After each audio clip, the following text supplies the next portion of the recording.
My dear friend and brother, Gary, how are you today? So good, Sachin. This is a special day for me to really connect with you and your community. Thank you for this privilege. Thank you. It's my honor, and this is a full circle moment for me. We've had many conversations privately and in sacred spaces together, and I'm so glad that we have this conversation today, where we can bring our community and perhaps even members of your community into the dialogue, and really have like a fun conversation that enlightens people mentally, emotionally, spiritually. It is going to be really fun for people who are new to you, because at one point I was new to you. I heard you speak from a stage, and I could just feel your energy and see your light and see you for who you were. But for people who are new to your message, tell us a little bit more about yourself and the work that you do. Yeah, thank you. For 30 years, I've been in the practice development area for dentistry. So I saw the dentists, just like functional medicine or any type of medicine. You don't leave medical or dental school just excited to be an entrepreneur, or even know that you're going to be an entrepreneur, right? And so, that becomes the real quandary where you're like, you want to be a caregiver, and then you have this whole thing called team members, systems, processes, leadership, management, banking, accounting, marketing. And it's like, I saw that as an opportunity. I first started in direct mail in the 90s, where it was called Money Mailer, and we would mail out and market local businesses. And I saw the internet coming out, and I said, well, I don't think I'll be able to survive this. This looks like something pretty special. And I remember I was hanging out in dental offices, chiropractic offices, and I just fell in love with, I particularly love dentistry, chiropractic, because of the more freedoms that they had around, the less bureaucracy. And it was more of an entrepreneurial, creative type place, which is also a burden for, as you know, like a burden for many practitioners. Mhm. And you do amazing work at really helping them grow. So that's what I did. I went in, I sat in everyone's chair in a dental office. I chose dentistry specifically. I love chiropractic. I go to chiropractic once a week. I'm a big believer in root cause medicine. Um, and thank you. I found you, and 43 pounds less, and no snoring, sleep through the night, feel vibrant. Thank you for your work. But in dentistry, I got to see very quickly that there was no business model for a dentist. And there was no Mhm. sales system, and sales is, looked at, frowned upon. And so I invented a business model. I sat in everyone's chair in a dental office. I sat as a patient. I sat as a hygienist. I sat in every chair.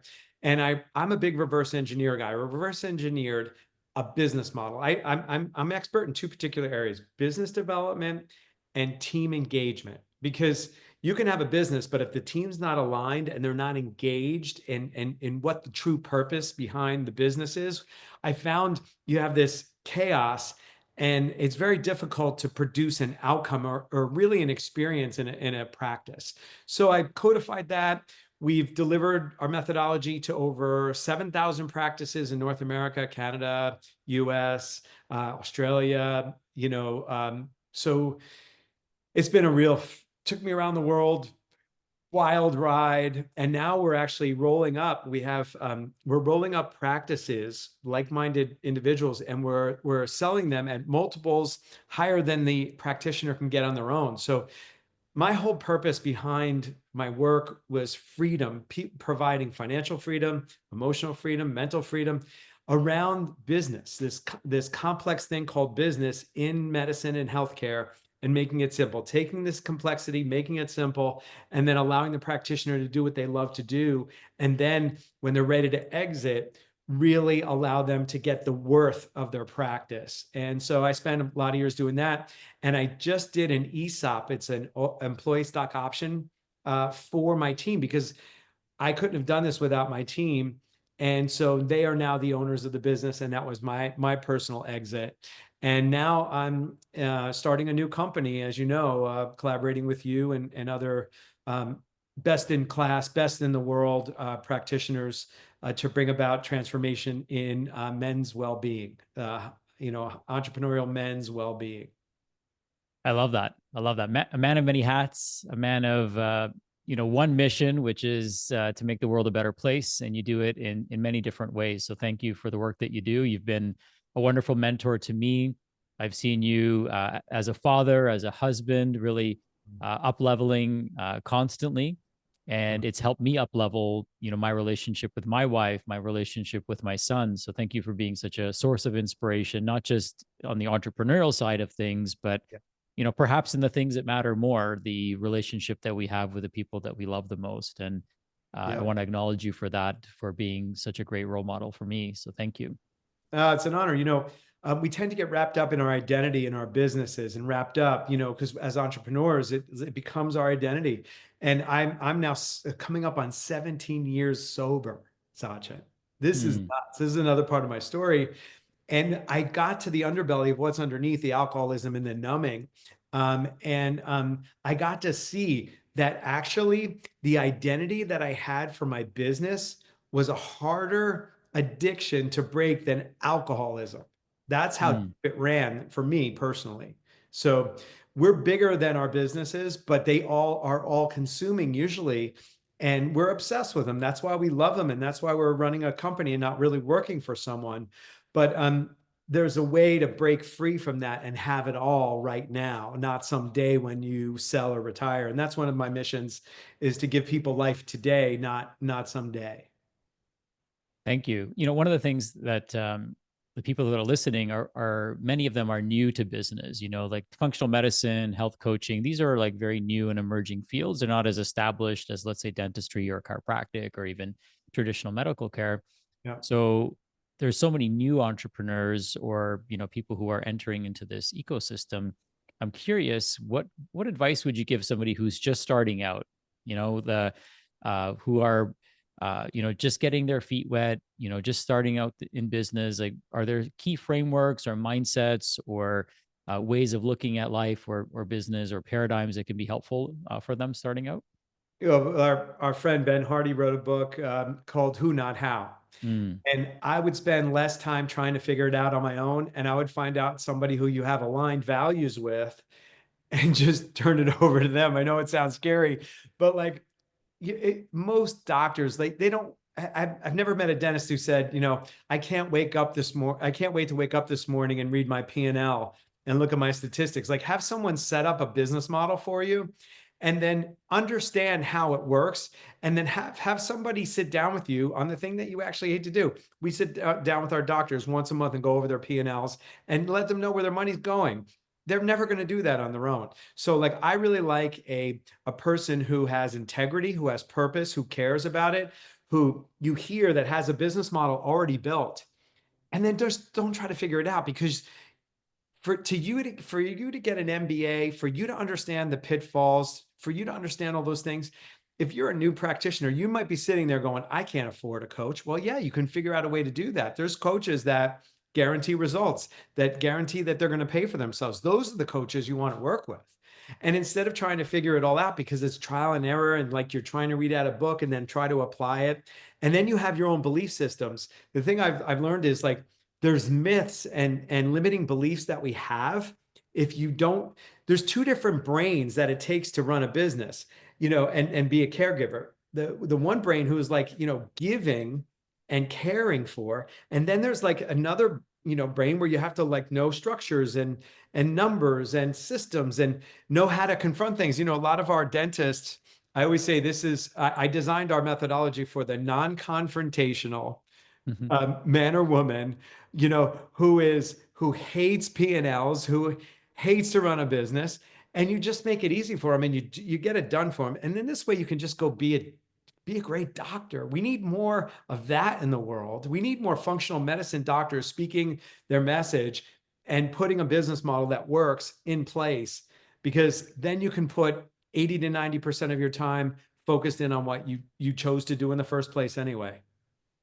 Yeah, and I totally agree with everything that you shared. One of the challenges that I encounter when you're speaking with newbie practitioners, especially, is they're afraid to invest in their business. Yeah. They're afraid to invest in hiring a coach or hiring a mentor or, hiring a marketing team to kind of take these things off of their plate, because perhaps they're afraid to go into debt And of Yep. course, there's good debt and bad debt. And I think most people probably understand the difference between Yep. buying shoes and not being able to afford them and buying a coach who Yeah. can, who can potentially pay for itself, hopefully.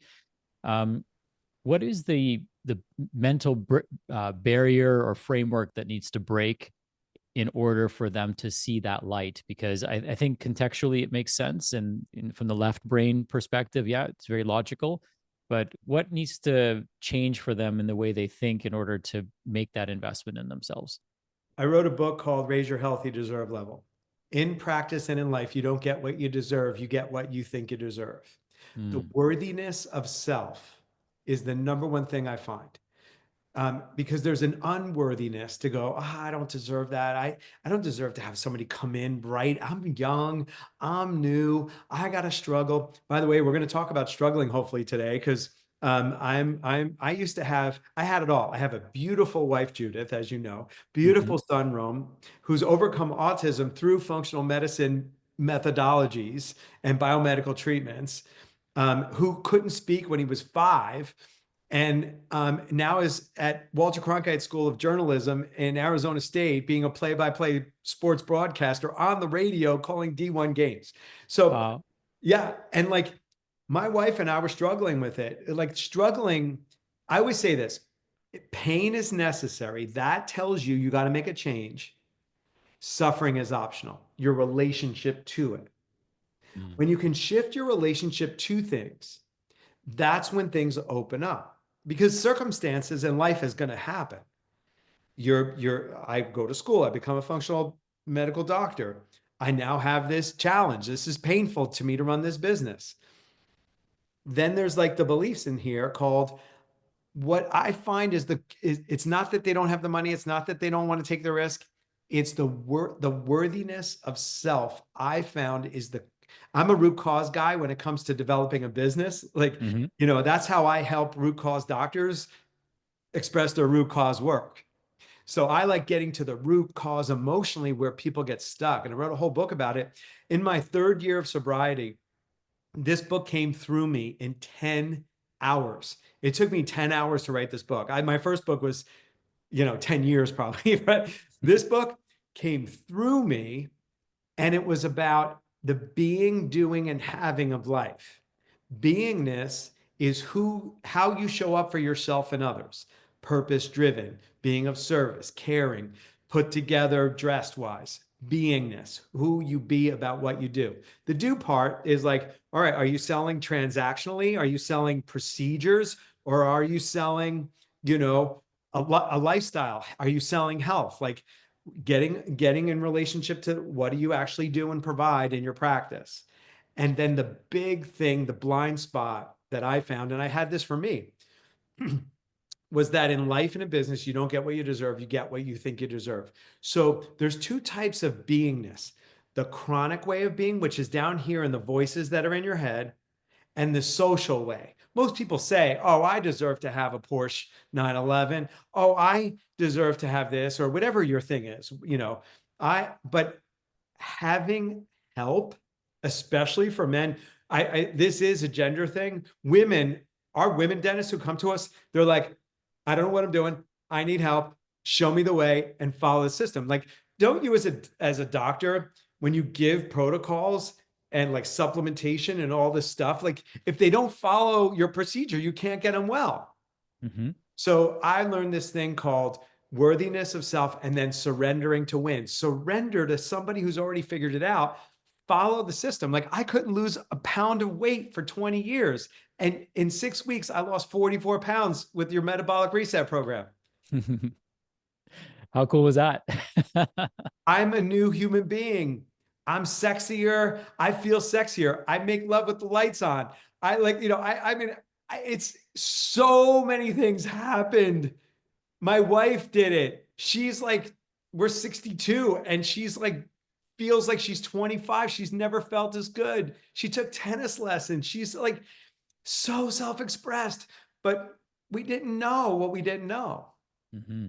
And by the way, if I didn't shift my worthiness of self to have a body that was 178 pounds, like my high school, weight, if I didn't shift that identity like you teach, and allow myself to have a healthy body and not suffer, I'm not going to take the actions. That's the procrastination. That's all the stuff that comes inside of worthiness of self. That's why that is the most root cause I found for an entrepreneur. To speak into that a little bit, when we first met, well, maybe the second time we met, which was in Vegas, um, you came up to me afterwards and said, "Will you help me with this?" And I don't know if you remember, but I said, "Only if you do exactly what I say." And you said, "I'm in." And you Yep. surrendered, right? And you trusted the process, you trusted the journey, you trusted perhaps other people's experiences, and you said, "I'm in." And you follow the process to a T. And here we are having this conversation.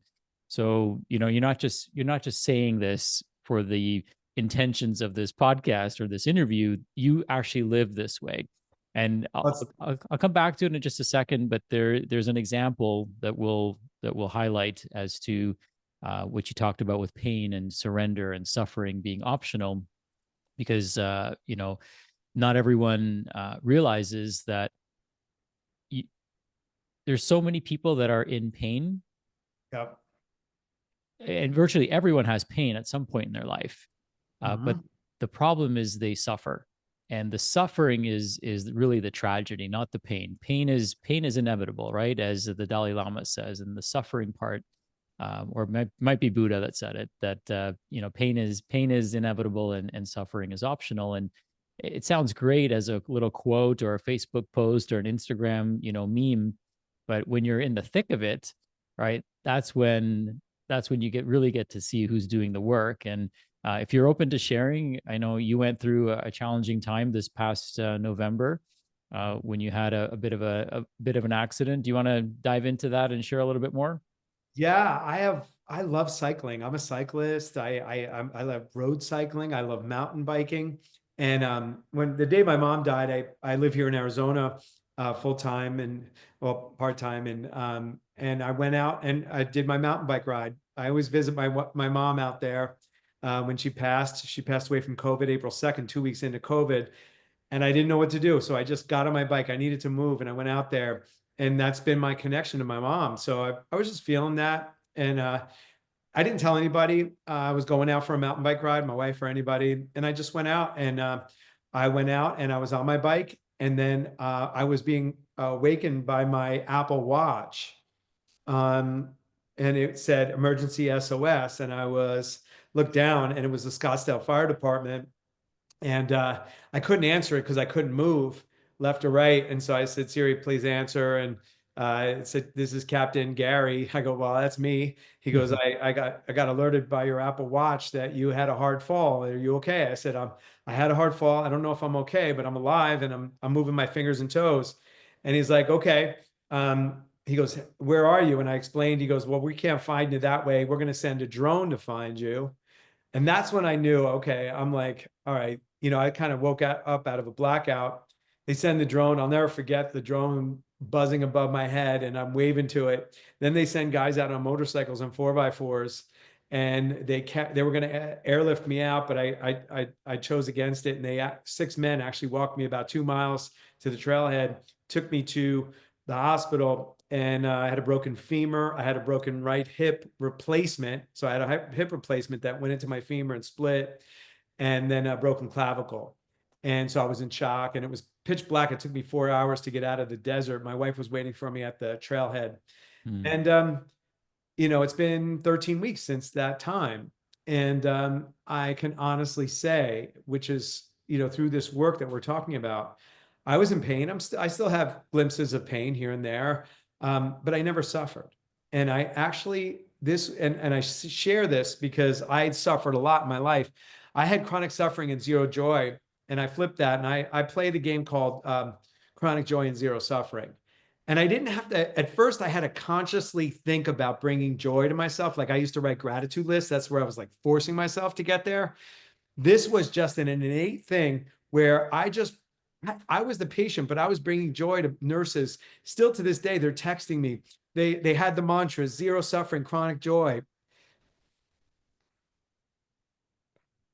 Ooh, excuse me. Just uh, that's the other thing. I feel my feelings and express them. That's what I love about you. Thank you. There was a time when I didn't, and I'm just moved by the generosity and the service of the men and women. I had probably 100 people, hundreds of people take care of me. And I still talk to so many of them. And I go back to the hospital and the rehab and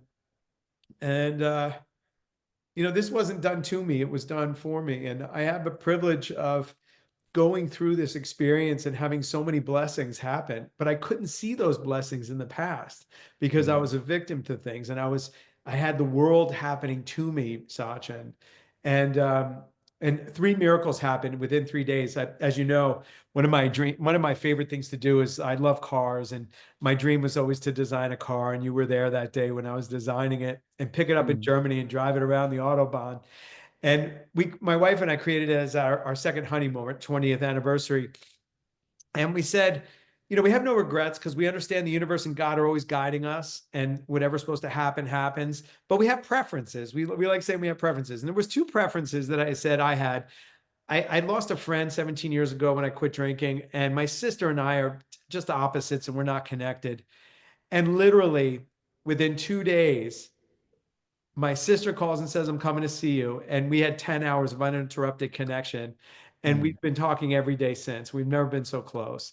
And then my friend, who I lost touch with, that I called a couple of times and he was just unwilling to talk, he calls me and says, I'm so sorry. I want to be your friend. I miss you. Can we be friends again? And we've been so connected. It was like we didn't miss one day of 17 years. It was like we're back connected again. So life happens and miracles are happening all around us, but we can't see them because we're usually clouded by the voices in our heads. I call it the unevictable inner roommate that I used to believe. Now I don't buy into those thoughts because that's not who I am. That's not who I am. I'm not my thoughts. And I thought I was. I believe them. mm. Paint me a picture, or paint us a picture of perhaps this happening before you've done the work. And I'd love to get into some of the work that you've done on yourself. What would this have done? The same incident, what would that have looked like? Let's call it 20 years ago. You're a good interviewer, man. That's a good question. That is a great question. Well, I'll tell you. Um, I would have been a victim to the situation.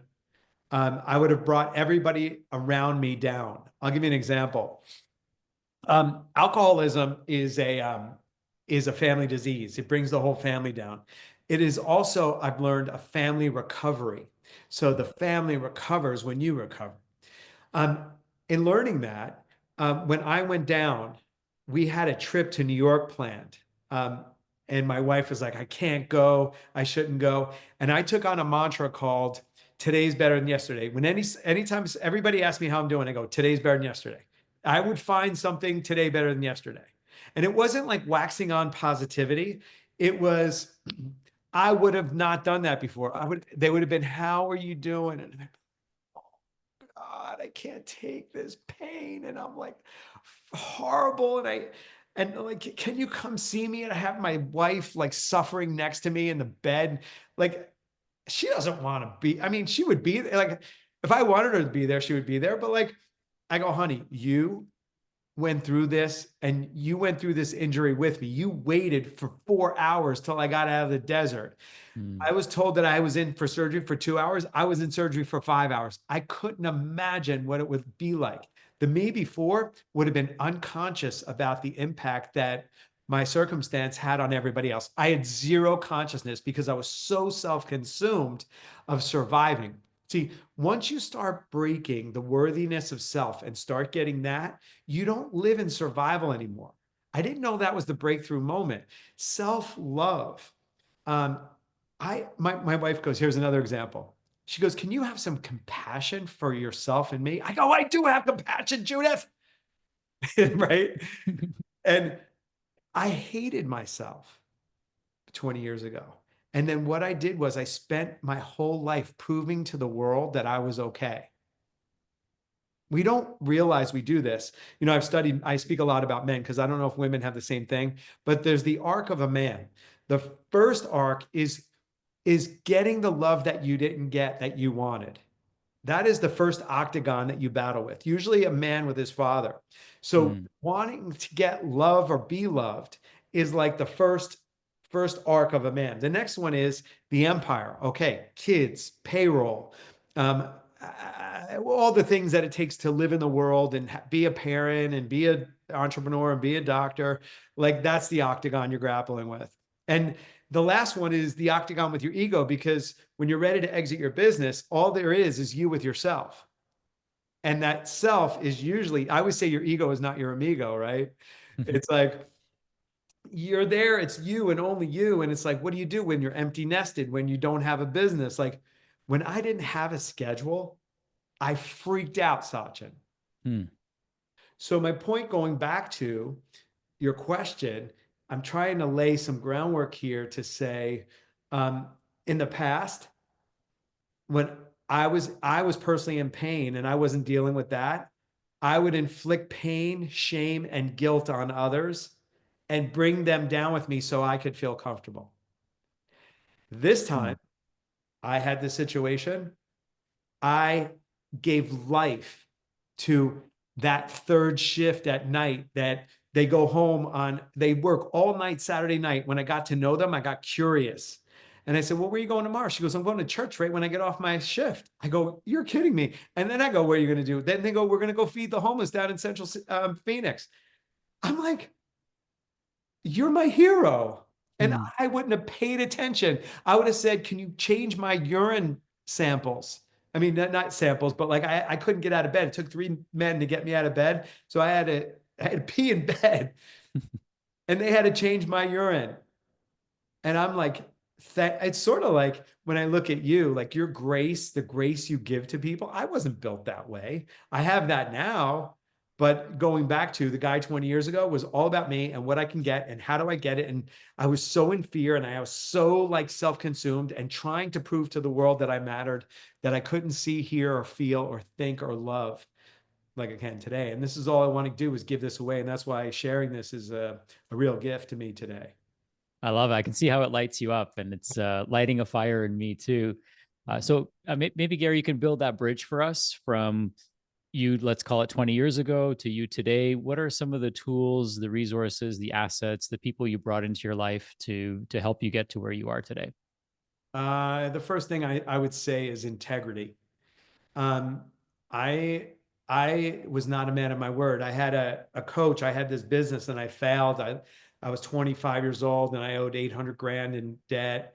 And I was like, I'm going to learn a lesson from this. So I hired this guy. His name was Roger, and he basically said, you know, you're a great businessman, but you're not a man of your word. Nobody can trust you. I go, what are you talking about? He goes, I'll teach you. He goes, you ready to learn? I go, yeah, whatever. I don't want to do this again. I want to help others not do this. He said, well, every minute you're late, you're going to pay me $100. And this is when I had no money because I failed. He goes, 36. He goes, time to reconcile. I go, reconcile for what? Because I shook his hand. I made an agreement with him. I didn't know I was making verbal agreements with people. Mm. I would say, hey, we're going to do lunch. And I wouldn't do lunch. I would just say it just because I said it. So I didn't bring power to my word. And he said, you're 36 minutes late. You owe me $3,600. Well, I said, no, I'm not going to do it. 3 weeks later, I called him up and it was the days of checks. I figured like, he's going to come over. We're going to make dinner. I'm going to give him the check. He's going to rip it up. I learned a lesson. He walked out of my house and he goes, thanks for everything. He goes, that's going to be the best $3,600 you ever spent. Hmm. And it brought tangibility to my word. So when I give my word to something, it's my bond. And there's times that I give my word to things and maybe break down or not able to do it. I learned to acknowledge that, hey, I was like today, I thought I was late today to our meeting.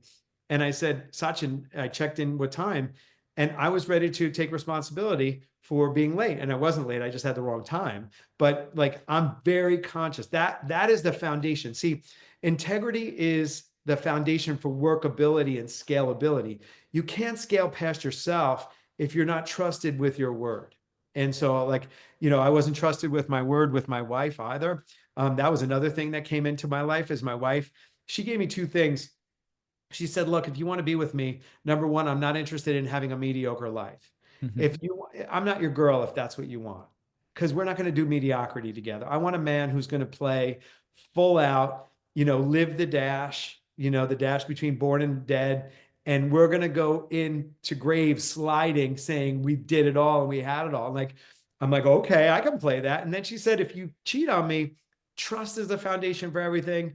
I only want to be with one man. I want to be with you. But if you think you are, and you're going to use your, because, I was super charismatic back in the day. I could do You my, still are. Don't take that away. You still are. I don't see myself that way, but before I would have to wax it on for people to like me because I didn't like myself.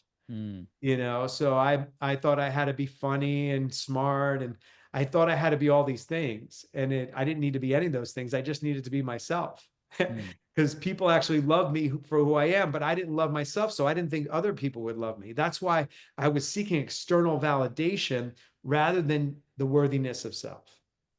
mm, Right. So I would say integrity from Roger. I would say setting a standard of living in life. Because my favorite term is like, when did you make the unacceptable acceptable? I love mm. when I coach people, I That's ask powerful. the question. What's that? That's powerful. Yeah, tell me what you got from that. I think many people, right? They just settle for mediocrity, and sometimes it's in small things in life, and then it translates and mutates into the big things in life. How you do one thing is how you do everything, and I'm trying to teach that to my 14-year-old son, where he gets reprimanded in a loving way for the little things, right? And he sees them as the little things. Oh, dad, it's not a big deal. And I'm like, no, it's Jim Rohn says that if you learn how to manage pennies, they'll trust you with millions. And so you've got to like take every little thing that you do, because it's all part of it. It defines who you are. It defines your character. And I remember when I just came back from an ayahuasca journey, as you know, and some people might know this who are listening to this. And everyone who left their beds, like we had these mattresses and beds and pillows and stuff, like it looked like a war zone. And all my blankets and everything were neatly folded, like military style. And people were just watching in awe and shock, and they felt almost embarrassed to be next to me because everything that I left was like super tidy. And so how we do one thing is how we do everything. And I think most people break the most important promises, which is the promise to themselves. And when we do that, it just shows up in so many, it creeps into so many other areas of our life. So Yeah. that mediocrity to me is unacceptable. So my philosophy is the best or nothing. It's kind of the philosophy of Mercedes Benz. I don't know if they follow through with that necessarily, but it's the best or nothing. I'd rather not have something or not do something if I'm not going to do it to the best of my capacity and capability. And I feel like that served me in so many different ways. And I love that you said that, because when did we make the unacceptable acceptable?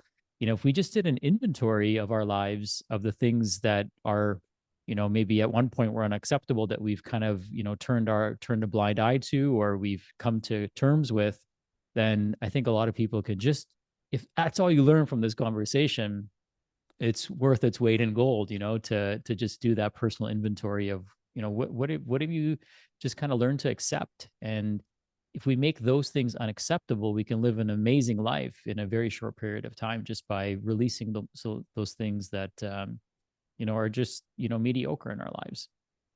Yeah. So like if you look at, I look at three things: connected relationships, simplified health, and bulletproof money.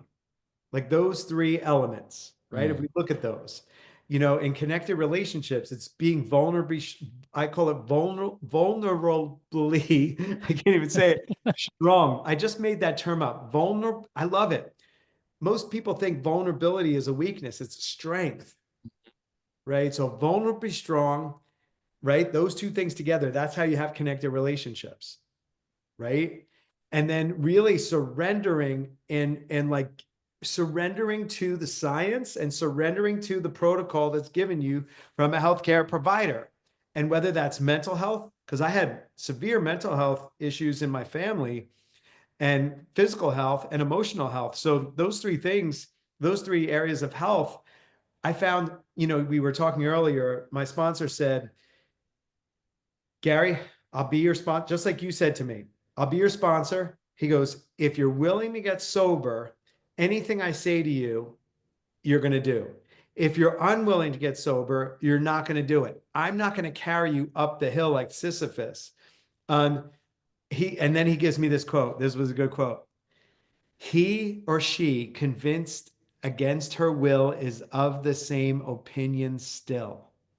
Mm. Yeah. It's an inside game. If I say yes out here, and I don't have, my grandfather used to say, Gary, that when the tongue in your mouth matches the tongue in your shoe, just like Roger told me, when the actions meet the verbal commitment, and then there's structure behind it, like your program has structure behind it, whether you're developing a practice or metabolic reset, you just follow the structure. And that's what I invite business owners. You can actually decentralize yourself and put you in, like my new business, all I do is I go on podcasts, my own and others, and I deliver programs, coaching programs for entrepreneurs. That's all I want to do. And I have everything else done for you. There's not one thing I do that I don't love to do. Because this is what happened. I turned 60 and I go, oh my God, I got to slow down time. How can I create? I can actually create more time, because if I'm not in misery 90% of the time, Mm. and I have joy 90% of the time, I just bought a ton of joyful time, which I can, for the next 20 years, 30 years, whatever, I can crank out. And I just made, I'm not doing things I'm not good at anymore, unacceptable. I'm not doing things that I don't like doing anymore, unacceptable. And then guess what happens? The universe gives you the solution. It comes to you. All the Mm. answers came to me. I didn't I have love to it. do a damn thing, Sachin. I'm not kidding you. No, I'm living in that energy right now, just coming out of my journey, because I got some very clear messages, and not to say that I was living in mediocrity, but there were some things that I was putting off, or Right. maybe I didn't have the deserve level I thought that I did, or Mhm. maybe I thought I did, but I wasn't acting on it, right? So, one of the lessons that we learned when we were at Rhythmia was about Gandhi, and how Gandhi, when they asked his wife what made Gandhi such a remarkable human, and they said his thoughts, his words, and his actions were all in alignment. And Mm. for some people, maybe two or three of those are in alignment, but that's going to take you off course over a pretty quick, period of time. But when all three of those things, and I like what you said, the visual is very clear. Like when your tongue in your mouth matches the tongue in your shoe, when you do what you say you're going to do, then you're a reliable person, you're trustworthy, people can depend on you, but then opportunity also finds its way to you, because opportunity also looks for integrity. And it's not just looking for people who are smart and capable, but people who live by their word and do what they mean and mean what they say, and live in alignment. And if people can do more of that, like practitioners, it's hilarious. Like um I have a client right now, and I won't name names, but we came up with payment terms for him. Actually, he came up with the payment terms.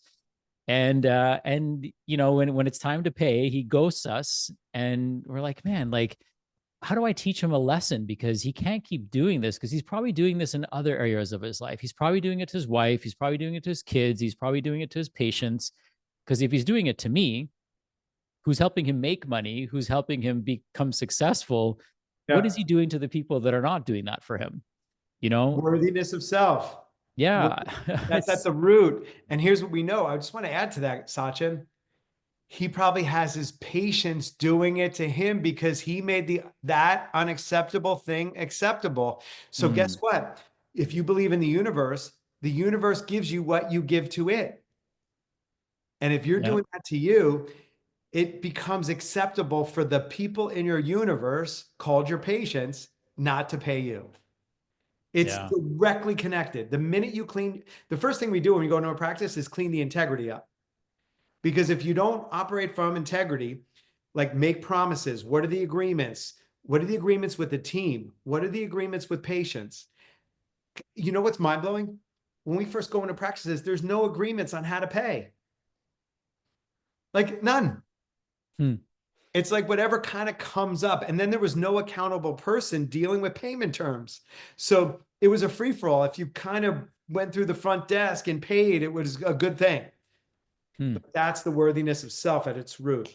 Yeah. So it makes me wonder then if this is happening to me, like, where am I doing this? Right. So I'd love any guidance on that because I'm trying to think internally, like, do I owe anyone money? Am I like not keeping my agreements? And I'm having a hard time unpacking that because unless It's I, simple. This is a simple one.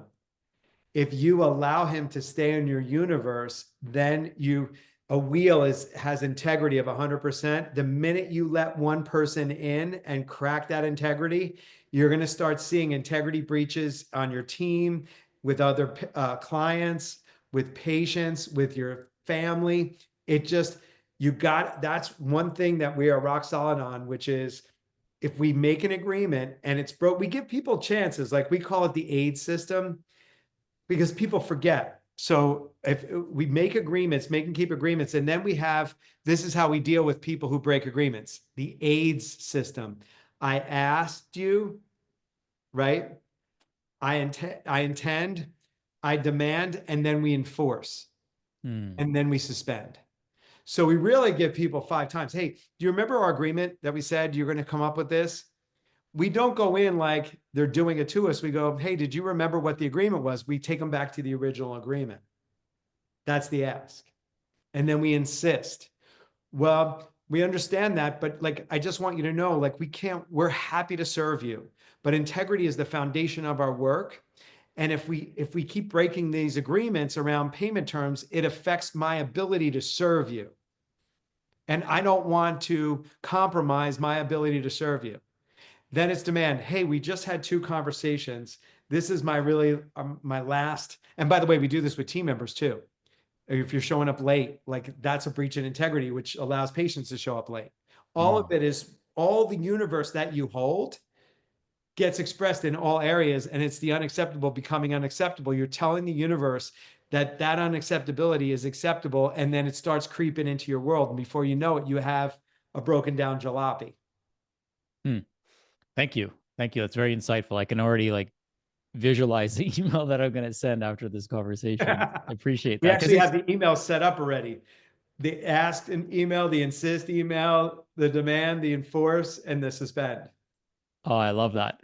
Yeah, because it's been an ongoing issue with this particular person, Yeah. and it just takes my team off of what they need to be focused on, right? We're not a collection agency, and not to make this about me, but for anyone who's struggling with something like this is a great framework for us to create integrity and boundaries for ourselves. And if we let 1 or 2 people do it, then it kind of gives permission for everyone else to do it as well. And maybe in other areas, right? Maybe maybe they're not just compromising you financially, maybe they're compromising you time wise or energetically. So thank you. Thank you for that framework.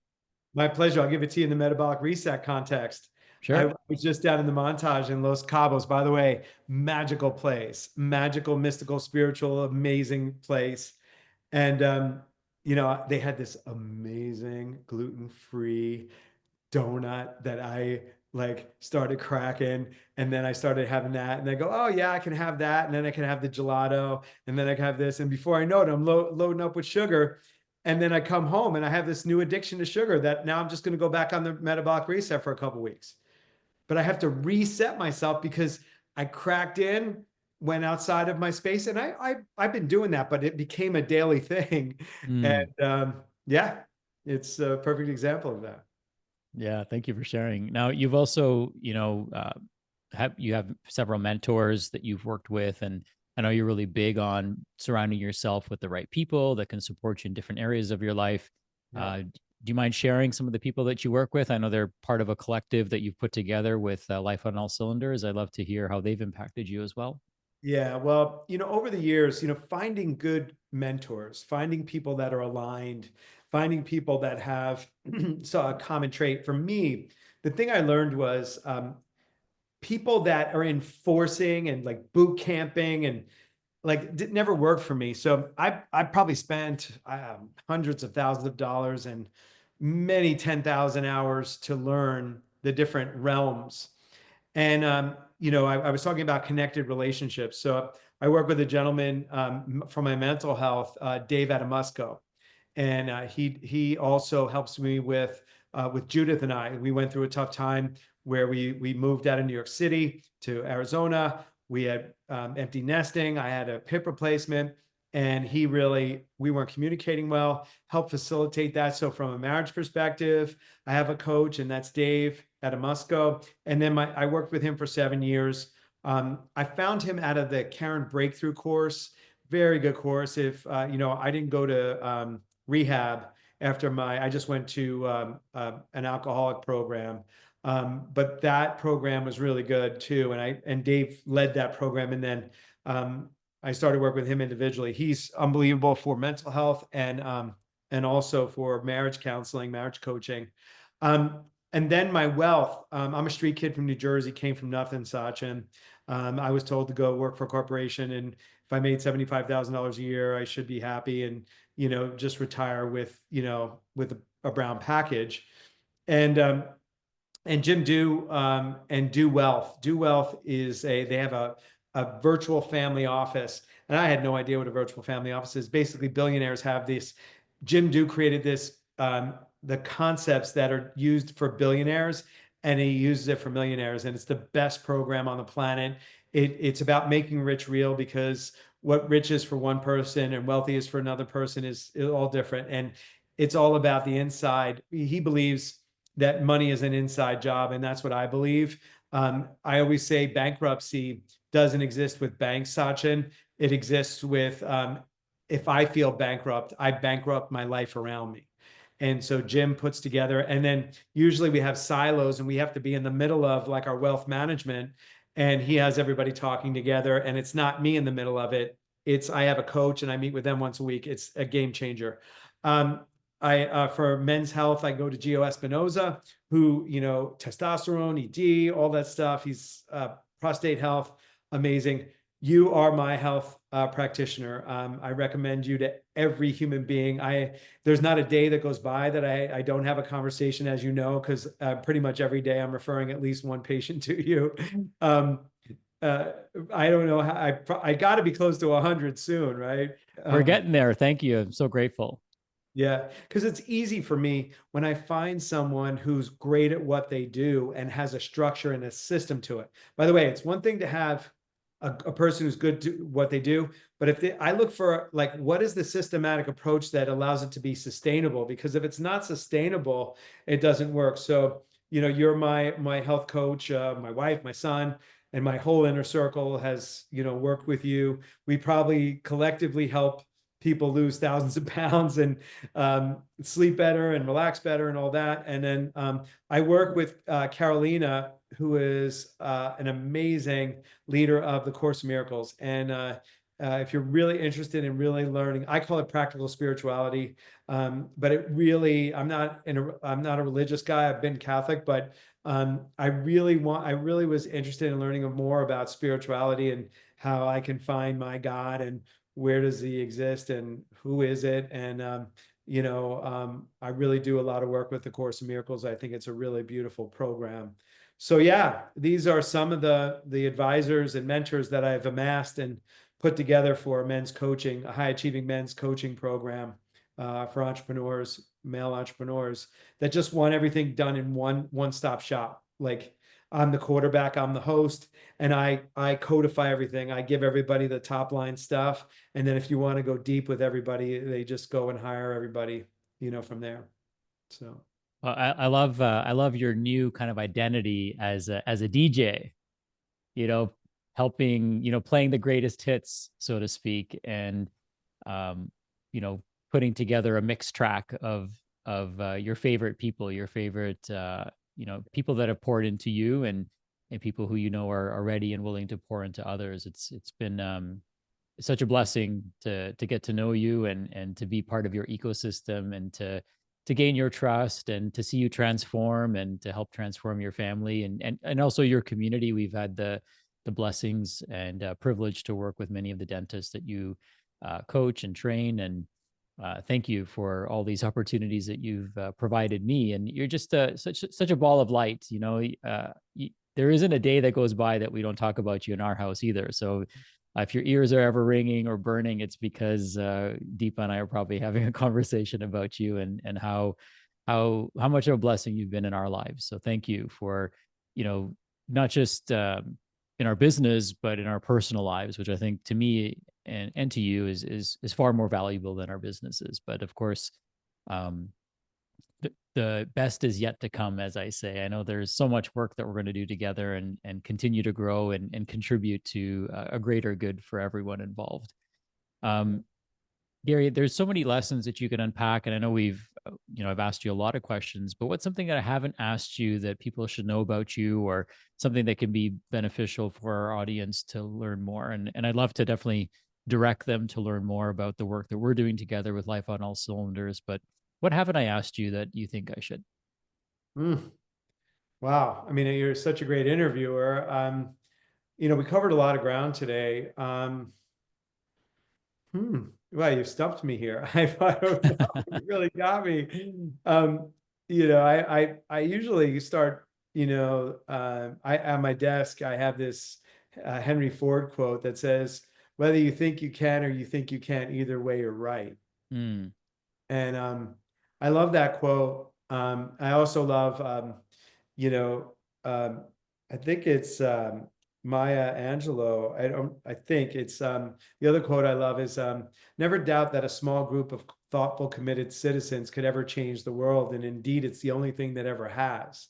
So when I take those two quotes together, I think about functional medicine often. Like, you know, if I was 40, I would probably take that group on. I'm working with a marketing gal, Maria, the Healthy Digital, to help her get functional medicine voice out in the world, because I think more people need to know about it and know the truth about it. Um, so whether you think you can or you think you can, if you're sitting there, like, just know that you can. And if there is always a way. you know I would always give up hope. There was times when I gave up hope with my son's autism, and my wife said, keep reading to him. I would read Goodnight Moon to him every night, Sachin. Every night I'd mm, read Goodnight Moon. He was flapping his arms, he was toe mhm. walking, he was looking at the fans, wouldn't look at me. And she goes, keep reading to him. She goes, he was diagnosed with autism. He's not autistic. We can go to work. We can get him better. We can heal him. And God can heal him. And his first word was moon.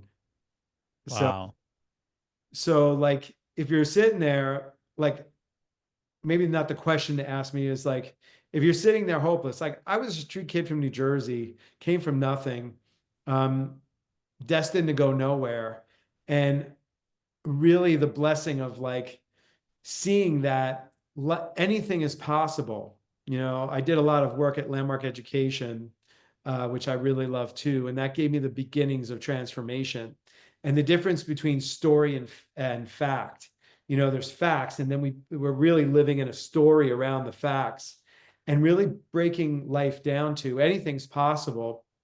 And you just have to go find the way, and really have the worthiness of self to step out. And then you just don't do it alone. One of the things that I've learned is, like, through this whole process and all my journeys of alcoholism and autism and workaholism and divorceism, like staring down divorceism because my wife was having none of my alcoholic living. um, I wasn't my circumstances. I had circumstances, and I was doing the best I could with what I was listening to, which was my thoughts. Um, and I realized that surrendering and asking for help is a strength, not a weakness, and being vulnerable is a strength.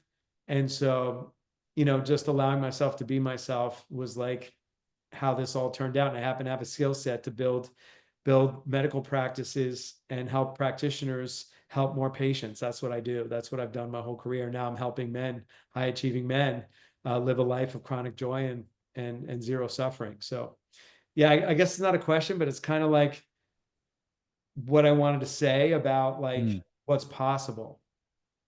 yeah. You're such a beautiful example of all of those things. And when you had your biking accident, I said there's no better person for this to happen to than you. And not that I intended, not that I ever wished that on anyone, but this is going to help you write a beautiful new story. And it's almost like a rebirth in many ways, to almost be born again, so to speak, and then have all these tools and resources and learnings and teachings, and bring them back to the world. So it's kind of a hero's journey where you're coming back with the elixir for all of us. And I'm so grateful for our friendship. I'm so grateful to be able to work with you in a variety of different capacities. I'm so grateful that you're sharing this with our community. And I just want to give you an opportunity to tell us a little bit more about the work that you're doing with Life on All Cylinders, and perhaps those people that feel called would love to jump in and learn a little bit more. Maybe tell us a little bit more about that, and where we can go to learn more. Yeah. May I share I have a couple of slides just to make it easy to share. Can I do Yeah, that? absolutely. Go ahead. Let's see what we got. I don't know if you saw my, here we go. So it's basically, and by the way, I'm going to share this with you. This is called the models method. This is another mentor that's part of our group. If you have a hard time articulating what you do in functional medicine, I highly recommend getting Simon Bowen, his newsletter, Simon Bowen, the models method. That's what this is. So, people come to you for health and people come to me for men's coaching, but that's not really what people want. Um, it's 10% of what we do. Yes, we coach men. That's the category. But what really we do, see, that's a superficial thing, right? And you could say, well, functional medicine is this thing I do. But what people really want is they want connected relationships. See, you want to take functional medicine deeper. I'm correlating that with what I'm doing with Life on All Cylinders. What people want coaching for is connected relationships, simplified health, and bulletproof money. These things in the health area, it's emotional health, physical health, and emotional health, right? And you want to make a promise, make a bold promise. And here's the promise that I created for the company called Life on All Cylinders. We believe that high achieving entrepreneurial men deserve worthiness of self. And that's the priceless promise. Give people a priceless promise of your work. That's our belief. We believe everybody that's a mentor, Sachin, everybody, that they deserve worthiness of self. And there's a model that we created. This is all that you can get from how to create this. So if the worthiness of self is in the middle, and there's 3 promises: connected relationships, bulletproof money, and simplified health, the first thing you have to do is get grounded. And when I talk about groundedness, you have to go, most people, I used to mask up and put armor on from the day, like, a fraud. I was I was out here espousing all this stuff, but inside I wasn't congruent. And that's where that fraud comes from, or listening to your voice. And there's 3 things that have to happen. First, you have to become aware that this is actually happening. Then you accept what's so. You can't change unless you accept. It wasn't until I said, I'm Gary and I'm an alcoholic, could I change and look for the solution that an alcoholic had. Before I did that, I was the guy who was like, I got a little drunk last night, or slurred my words. It's not that bad. And then you get into action. So it's awareness, acceptance, and action. And that's how you get grounded. Then what happens is you get into taking responsibility. And there's a lot of guesswork in mental health. There's a lot of guesswork in physical health. And there's a lot of guesswork in how to be emotionally, sound. You find the people that do that. Sachin happens to represent the physical element of this aspect. And he takes the guesswork out of it. You don't have to figure it out. And then I now know how to be healthy, because I just follow what he taught me. And then the ultimate is how, once you're grounded, then you're taking ownership, you're grounded mentally, physically, and emotionally, then you can get into soaring. You have a great platform and a great foundation, but you still might be trudging, might still be effortful, right? How do you get to acceleration? Well, you get your business structured, you get your systems in place, you get the right people in the right places, you get your right KPI set, and you reverse engineer. I want to give this to all the doctors. If you get one thing about developing your business, don't live in a defaulted business, live in a design business. Figure out how many hours you want to work and how much money you want to make, and then reverse engineer annually, monthly, and daily how much you need to do. It's the simplest thing to do, and that will give you a framework and boundaries in order to operate inside of. If I dedicate this amount of money and this amount of time, this is how my lifestyle is going to be. And then The next is don't manage your own wealth. Find somebody that really understands once you make the money that you actually keep it, protect it, and grow it. And that is a full-time job. That's where Do Wealth comes in this model. And then lastly is leverage. And I actually, leverage sounds manipulative, and I want to make sure it's clear. It's just creating space. Creating space. You have to create space in order to step out of the automaticity. And I'll give you an example of the space that I created with Sachin. We emptied all of our cabinets in our kitchen and we started all over because we had to start with a blank slate in order to fill in. The universe does not like a vacuum, and we like creating vacuums of nothingness. So when we put something in, it's a catapult forward, and you're starting from a brand new baseline. And now we have it filled with hummus and almonds and all goodness, not chips and all that other stuff. I like my peanut butter apples too. I'm not gonna lie, it's one of my faves. I love it. And where can people go to learn more? Life on All Cylinders is a brand new website. And and you can, I'd rather have people email me directly. If you're in Sachin's community, you're a friend of mine, and I'd like to just hear from you. My email is Gary, Gary, at lifeonallcylinders, all one word, .com. And I answer every one of my emails, and I'm a really safe space. If you got something out, I would love to hear from you. Or if you're looking to accomplish something and you don't know how to do it, I'll give you my whole Rolodex and help you get wherever you want to be. It's just where I spend all my time now. I love it. Such a servant leader. Thank you, Gary. Thank you for blessing us with your time, which I know is very valuable and precious. And thank you for the energy that you bring to the world. Thank you for your friendship. I love you, my friend, my brother. And I'm so looking forward to giving you a big hug when I see you again. Amen. Lots of love. Have a great, great day. Thank you, everyone, for tuning in. I trust that you got some inspiration, some direction from our conversation today. And I'm also trusting that you're going to put it into action. Here's to building your perfect practice, and have an awesome, awesome rest of your day. Bye for now.